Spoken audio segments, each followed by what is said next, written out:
Good evening, students. Today we will continue our chapter 3, 12th class, microscopic form of Ohm's law.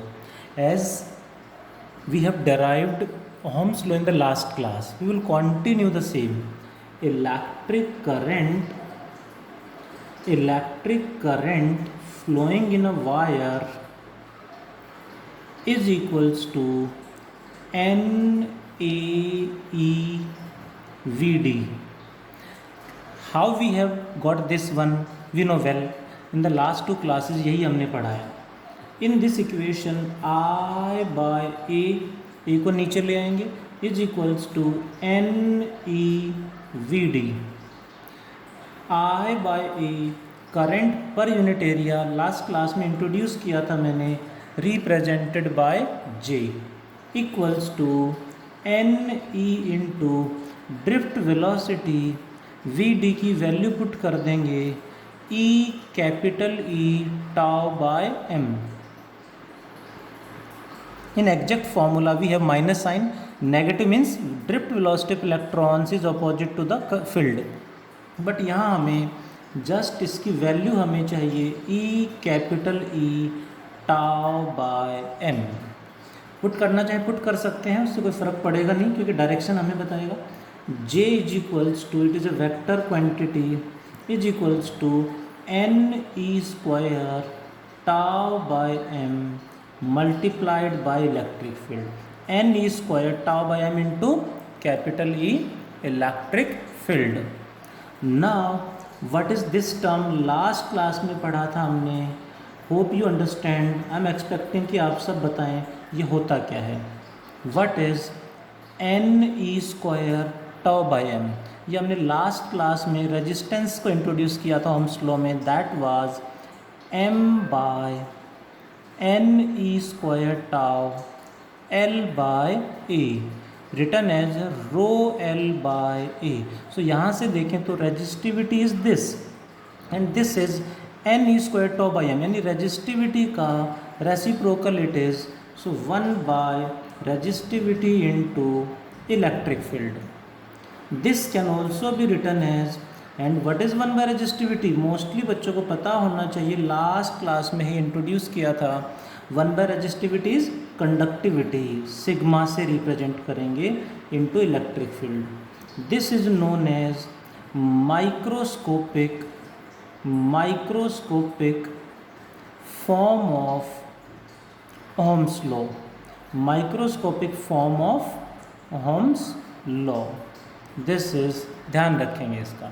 Next is एक term और हम discuss करेंगे, that is known as mobility. Mobility का मतलब होता है daily life में movement. Mu से रिप्रेजेंट करेंगे.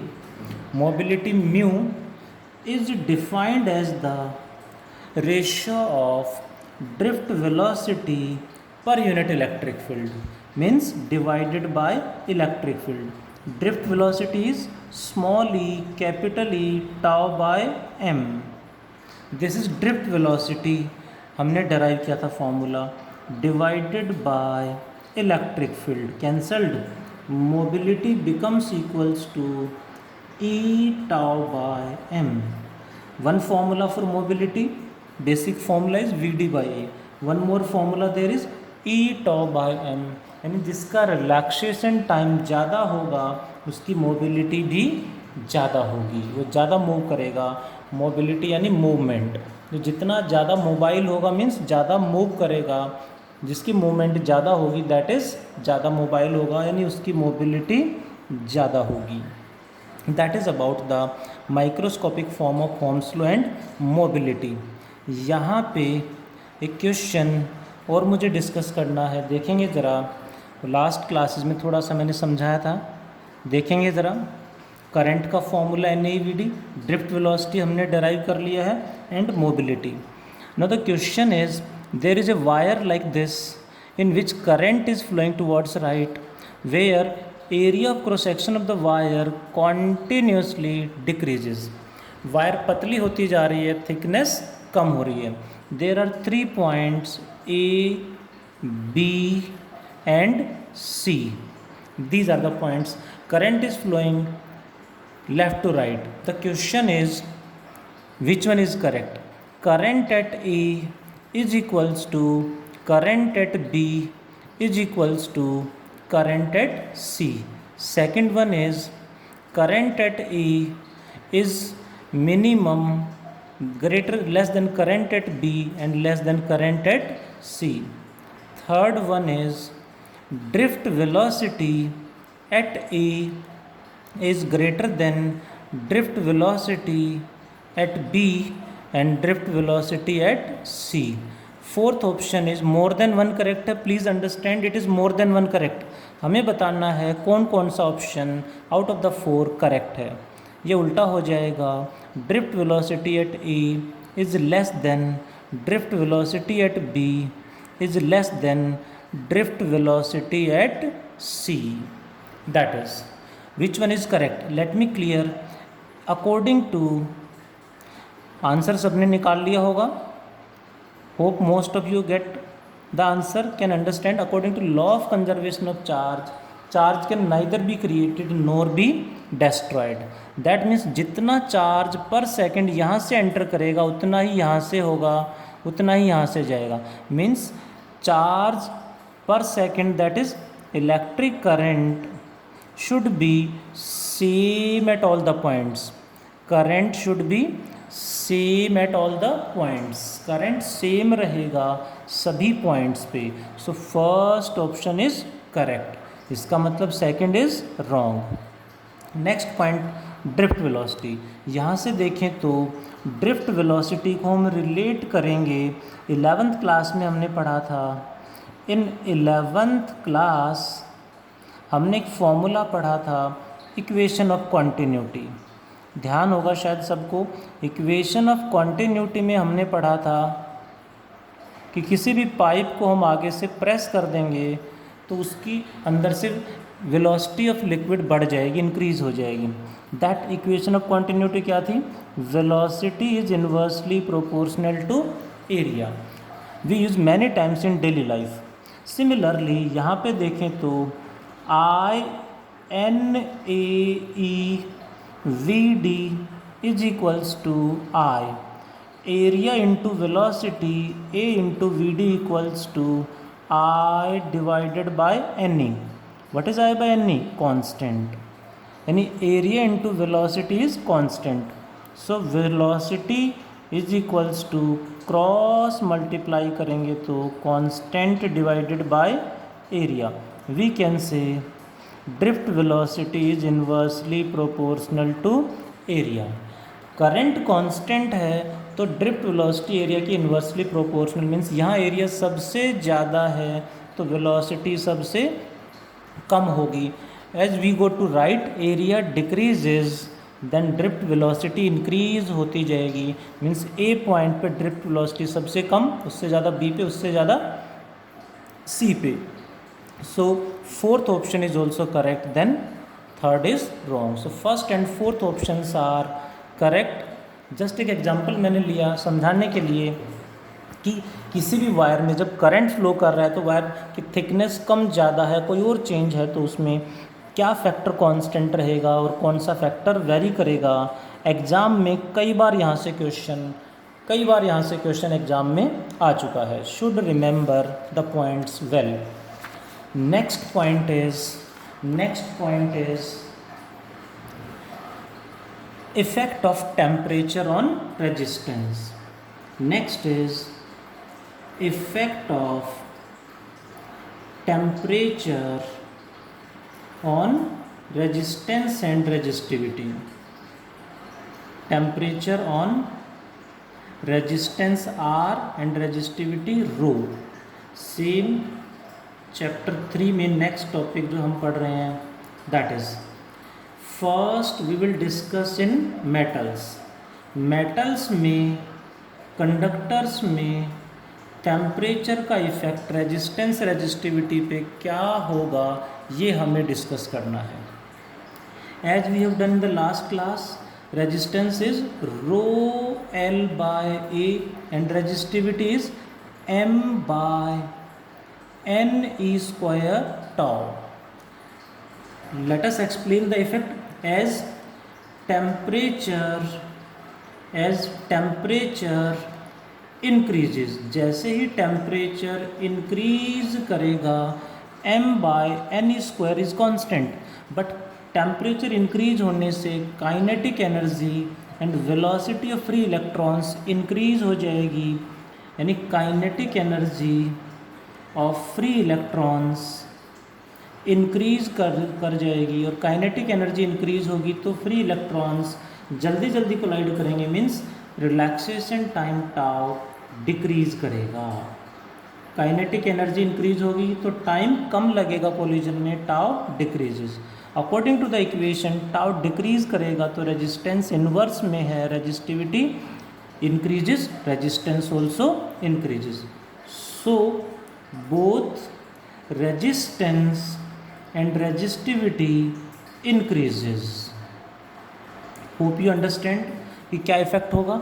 That means conclusion is in metals if temperature increases resistance and resistivity both increases. क्यों होगा ये हमने पढ़ा, अब कितना होगा वो हमें पढ़ना है। At any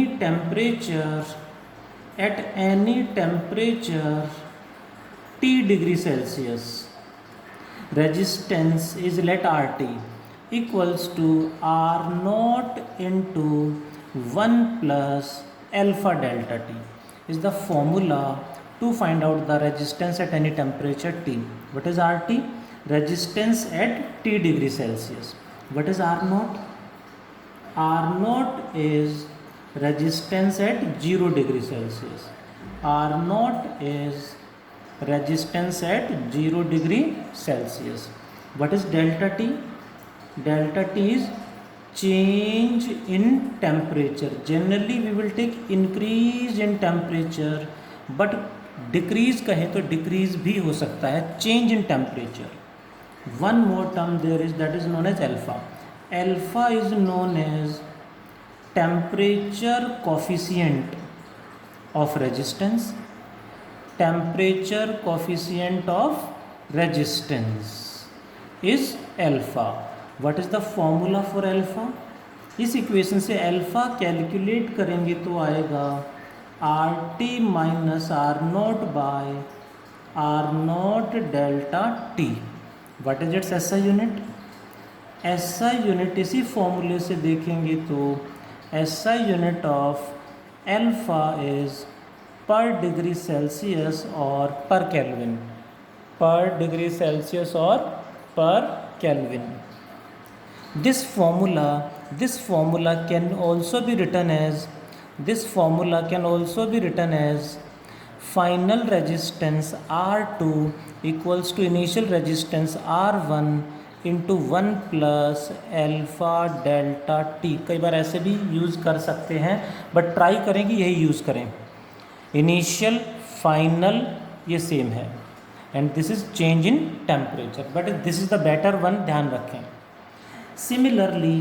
सिमिलरली रेजिस्टिविटी पे क्या इफेक्ट पड़ेगा वो भी हमें same formula, resistivity at T degree Celsius is equals to resistivity at 0 degree Celsius into 1 plus alpha delta T.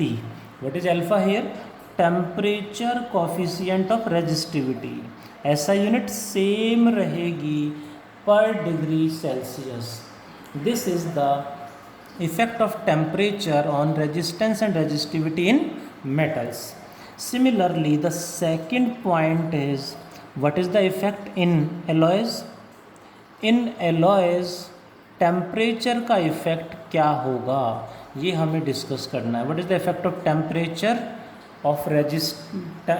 Temperature on resistance and resistivity in alloys. Conclusion is, just conclusion में यहाँ पे लिखूँगा because उसी से हमें समझ में आ जाएगा। Effect is same but small effect. Hope most of the students got understand. Effect same रहेगा बट स्मॉल होगा। सेम रहेगा मतलब जो मेटल्स में चेंज है वही होगा, यानी temperature increases resistance and resistivity increases. कितना? सेम फॉर्मूला रहेगा बट स्मॉल इफेक्ट।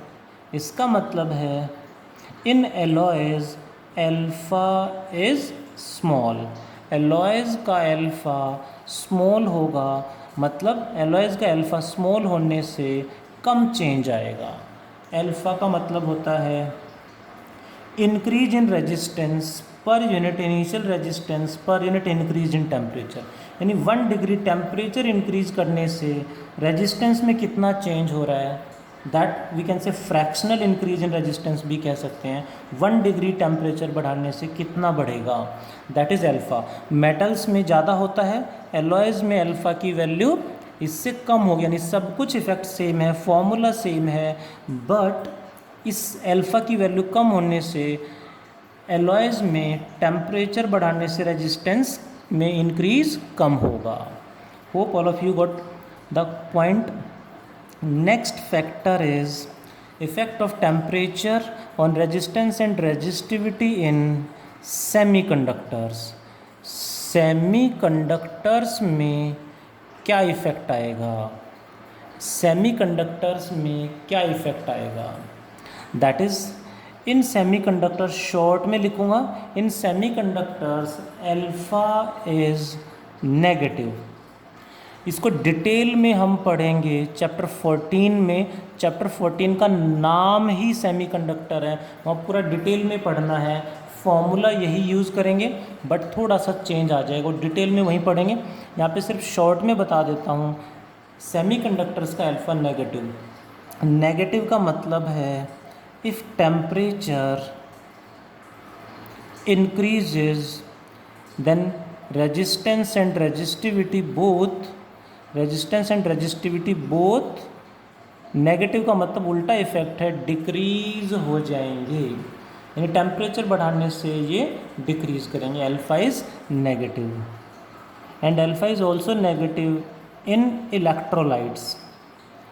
इलेक्ट्रोलाइट्स थोड़ा सा हम फिजिक्स में तो नहीं पढ़ेंगे, केमिस्ट्री में, इलेक्ट्रोकेमिस्ट्री में आप लोग पढ़ेंगे डिटेल में कि इलेक्ट्रोलाइट्स में भी alpha is negative. Means temperature increase करेंगे तो रेजिस्टेंस रेजिस्टिविटी बोथ डिक्रीज कर जाएंगे इलेक्ट्रोलाइट्स में। ये ध्यान रखेंगे हम इस तरह से। मेनली इसको इलेक्ट्रोकेमिस्ट्री में ध्यान से पढ़ना है, that is about the effect of temperature on resistance and resistivity. Thank you.